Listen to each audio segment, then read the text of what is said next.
Hi friends, இன்றைக்கி நம்ம சேனலில் ஸ்நாக்ஸ் ரெசிபி தான் பார்க்க போகிறோம். ரெண்டு உருளைக்கிழங்கு மட்டும் வச்சு ஒரு 10 நிமிஷத்துக்குள்ள நல்லா மொறுமொறுன்னு ஒரு ஸ்நாக்ஸ் ரெடி பண்ணிடலாம். வாங்க இது எப்படி பண்ணுறதுன்னு பார்க்கலாம். அதுக்கு முன்னாடி நம்ம சேனலை ஃபஸ்ட் டைம் பார்க்குறவங்களா இருந்தால் மறக்காமல் சப்ஸ்கிரைப் பண்ணிக்கோங்க.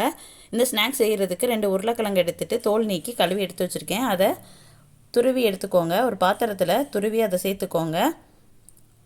2 உருளைக்கிழங்கு துருவி சேர்த்துட்டு அது கூட 2 பச்சை மிளகாயை பொடியாக நறுக்கி சேர்த்துக்கோங்க.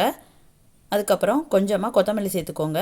1/4 ஸ்பூன் கரம் மசாலா, அதுக்கப்புறம் 1/2 ஸ்பூன் காரத்துக்கு மிளகாய்த்தூள், அதுக்கப்புறம் 2 ஸ்பூன் ரவை சேர்த்துக்கோங்க. 2 ஸ்பூன் ரவை, அதுக்கப்புறம் 2 ஸ்பூன் கடலை மாவு சேர்த்துக்கோங்க. சேர்த்துட்டு 1 ஸ்பூன் பச்சரிசி மாவு சேர்த்துக்கோங்க. கொஞ்சமாக உப்பு சேர்த்துக்கோங்க. சேர்த்துட்டு இதை எல்லாத்தையும் நல்லா மிக்ஸ் பண்ணி விட்டுக்கோங்க. தண்ணி சேர்க்க வேண்டாம். உருளைக்கிழங்குலேருந்தே தண்ணி வரும், அதனால் சேர்க்க வேண்டாம்.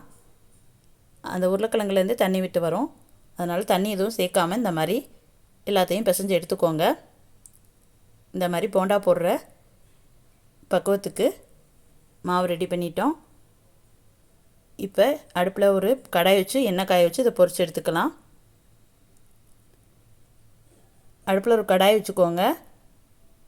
கடாய் ஹீட் ஆனதுக்கப்புறம் பொரிக்கிறதுக்கு தேவையான அளவு எண்ணெய் ஊற்றிட்டு, எண்ணெய் ஹீட் ஆனதுக்கப்புறம் அடுப்பை மீடியம் ஃப்ளேமில் வச்சுட்டு நம்ம எடுத்து வச்சுருக்க மாவை சின்ன சின்ன பீஸாக எண்ணெய்க்குள்ளே போட்டுக்கோங்க.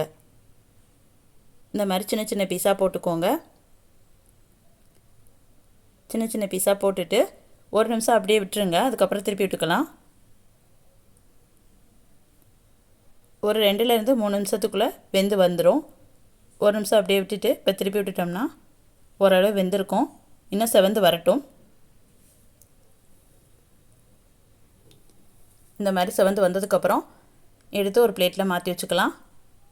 இந்த டயத்தில் எடுத்து வச்சுக்கோங்க. ஒரு பிளேட்டில் மாற்றி வச்சுட்டு மீதம் இருக்க மாவுகளையும் சின்ன சின்ன பீஸாக எண்ணெய்க்குள்ளே போட்டுக்கோங்க.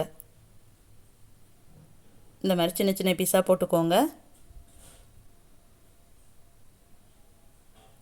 போட்டுட்டு 1 நிமிஷம் விட்டு திருப்பி விட்டுக்கோங்க.